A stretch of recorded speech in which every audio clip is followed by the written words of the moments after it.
halkani waa masjidul huda amintu waa salaadii maghrib kadib waxaa ka socota xaflad lagu gabagabaynayo tartan noociisa markii ugu horeysay lagu qabto magaalada Hargeysa waa tartanka quraanka ee cod macaanida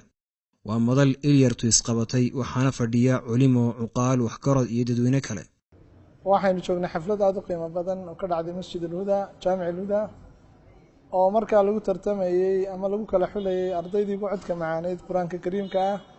ee loo qabtay madaariska quraanka kariimka ee ka jira magaalada Hargeysa ama caasimadda Hargeysa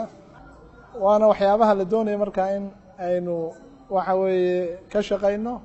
hore uma dhicin oo tii koobaad waddankeena ka dhacday aad baana waxa weeye markaa si qiimo badan loo soo agaasimay waxa la doonayay in la joogteeyo waa quraanka Ilaahay baa la weyneynaya waa kitaabka Ilaahay subxaanahu wa ta'aala markaa inoo soo dejiyay ayaynu ka qayb qaadanay weyneyntiisa xafladaha caynkan loo agaasimay ama loo qabtay وأرين سو جرينا وأرين وحوي النبي محمد صلى الله عليه وسلم بدن وكاضي ليس منا من لم يتقن بالقرآن بالنبي صلى الله عليه وسلم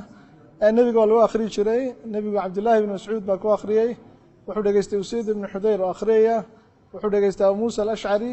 وحوي القرآن كآخرية وأصحاب النبي صلى الله عليه وسلم كقرآن كده جستين شري رجعوا إنه قلنا تاسو كلام ركعنا قبلنا الله نوليه القرآن كلوينيه وسينا رو sheegnay nolosheena marka aynu ku salayno waa shay aynu u baahanahay hadaba xaalka quraan akhriska ee Hargeysadii hore iyo maanta waa sidee xaflado badan baa la qabtaa xafladda ugu qiimaha badan bay ahayd kitaabkii Ilaahay iyo quraan iyo ayaa la dhiirigelinaya marka waanigii markii horena ka waramay waqtiyadii anigu aan kacaamay hal qof oo anigu Hargeysa hal qof joogin baan garanaya aan la garanayn qof quraanka xafidsan baa oo dadku waxyaabo kale oo ku mashquuleen oo quraanka qiraa'ada waa la akhri jiray malcaamada way jireen laakiin qiraa'un baa hay anigu macallinkii ii dhigay ee quraanka ii dhameeyay markuu ii dhameeyay wuxuu kitaabka barsanjiga leeyahay mawlidka soo qaado dabadeed tacliintu waxay ahayd barsanjiga haddaad gaadho oo quraan haddaad mawlidka dhigato dawaa reeraha uu ka cun hilibka ay waqtiga ahayd ayaa meelahan cilmiga inta gaarsiinaa imakana aad baa loo dadaalay dawataasoo meel walba quraanka wuxuu marayaa meel aad u wanaagsan maxamed xasan xariiri iyo cabdilaahi ciise xasan ayaa noqday labadii arday ee ugu sareeyay tartanka quraan akhriska ee cod macaanida magacaygu walaal waxa maxamed xasan xariir kana mid ahaa mutasaabiqiintii halkan xafladda loogu qabtay kana socda markii sulwaxay أعوذ بالله من الشيطان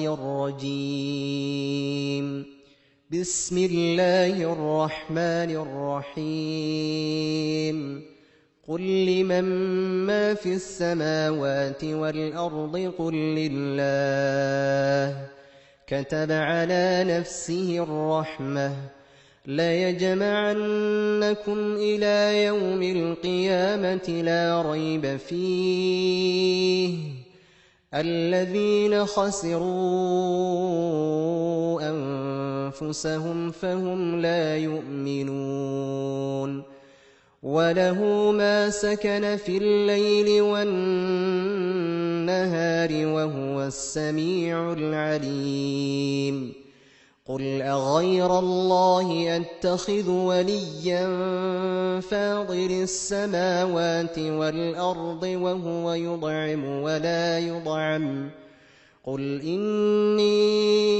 أمرت أن أكون أول من أسلم ولا تكونن من المشركين قل إني أخاف إن عصيت ربي عذاب يوم عظيم من يصرف عنه يومئذ فقد رحمه وذلك الفوز المبين وإن يمسسك الله بضر فلا كاشف له إلا هو وإن يمسسك بخير فهو على كل شيء قدير وهو القاهر فوق عباده وهو الحكيم الخبير قل أي شيء أكبر شهادة قل الله شهيد بيني وبينكم وأوحي إلي هذا القرآن لأنذركم به ومن بلغ أئنكم لتشهدون أن مع الله آلهة أخرى قل لا أشهد قل إنما هو إله واحد وإنني بريء مما تشركون. الحمد لله walaalyaal waxaan awalan u mahadnaqayaa Ilaahay tabaaraka wa tacaala inaga dhigay ehelkii Ilaahay quraankiisina maray Ilaahay subhanahu wa tacaala ayaan aad iyo aad ugu mahadnaqayaa waxaan leeyahay iyaga laftirkooda aad baan ugu hambalyeynaya ardaydii aan la tartamay aad baan ugu hambalyeynaya waxaan leeyahay Ilaahay subhanahu wa tacaala miisaanka xasanaadka ay ku daro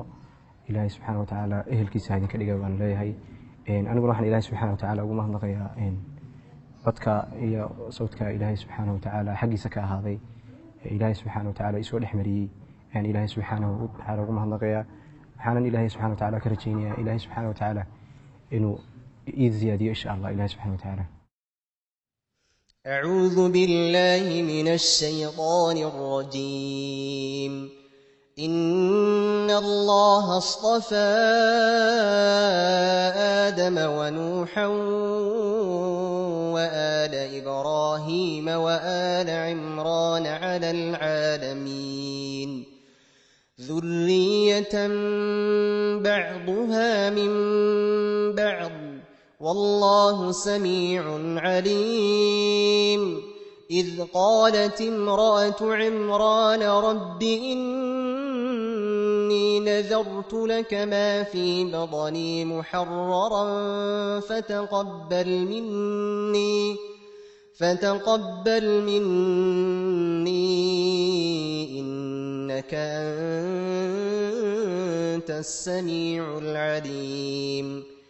فلما وضعتها قالت رب إني وضعتها أنثى والله أعلم بما وضعت وليس الذكر كالأنثى وإني سميتها مريم وإني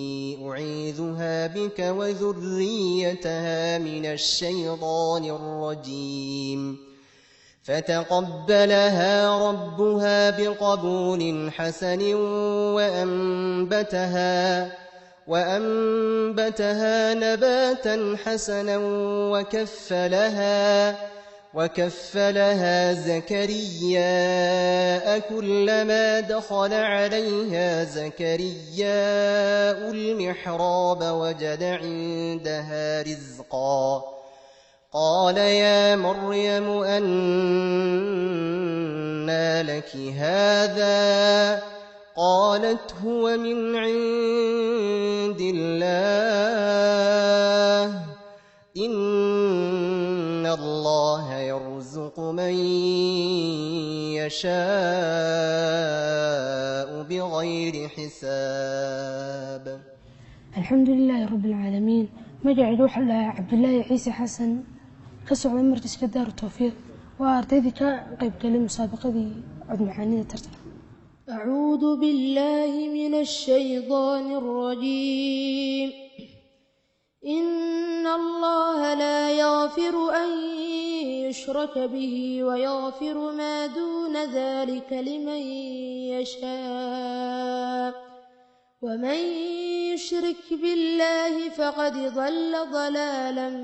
بعيدا إن يدعون من دونه إلا إناثا وإن يدعون إلا شيطانا مريدا لعنه الله وقال لأتخذن من عبادك نصيبا مفروضا ولأضلنهم ولأمنينهم ولآمرنهم فليبتكن آذان الأنعام ولآمرنهم فليغيرن خلق الله ومن يتخذ الشيطان وليا من دون الله فقد خسر خسرانا مبينا يعدهم ويمنيهم وما يعدهم الشيطان إلا غرورا أولئك مأواهم جهنم ولا يجدون عنها محيصا إلهي بمهضلي إلهي عذك إصواتك في عن سمية الحمد لله أرديك ترتن في لك شاحان ورجانين يقول أنت ذلك أنت كسودان ما نقف مع علامة مذوي علامة عدو ما نقف مع صوب بحياة خيرا ونهم بليين قال عيسى بن مريم اللهم ربنا أنزل علينا مائدة من السماء تكون لنا عيدا لأولنا وآخرنا وآية منك وارزقنا وأنت خير الرازقين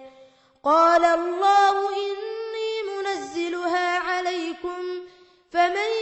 يكفر بعد منكم فإني أعذبه عذابا لا أعذبه عذابا من العالمين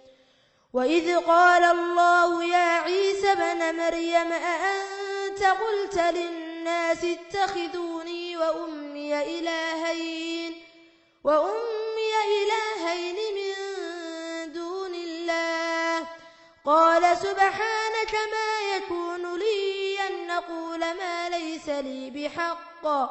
إن كنت قلته فقد علمته تعلم ما في نفسي ولا أعلم ما في نفسك إنك أنت علام الغيوب ما قلت لهم إلا ما أمرتني به أن اعبدوا الله ربي وربكم وكنت عليهم شهيدا ما دمت فيهم فلما توفيتني كنت أنت الرقيب عليهم وأنت على كل شيء شهيدا إن تعذبهم فإنهم عبادك وإن تغفر لهم فإنك أنت العزيز الحكيم قال الله هذا يوم ينفع الصادقين صدقهم لهم جنات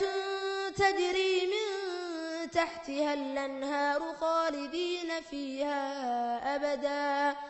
رضي الله عنهم ورضوا عنه ذلك الفوز العظيم لله ملك السماوات والأرض وما فيهن وهو على كل شيء قدير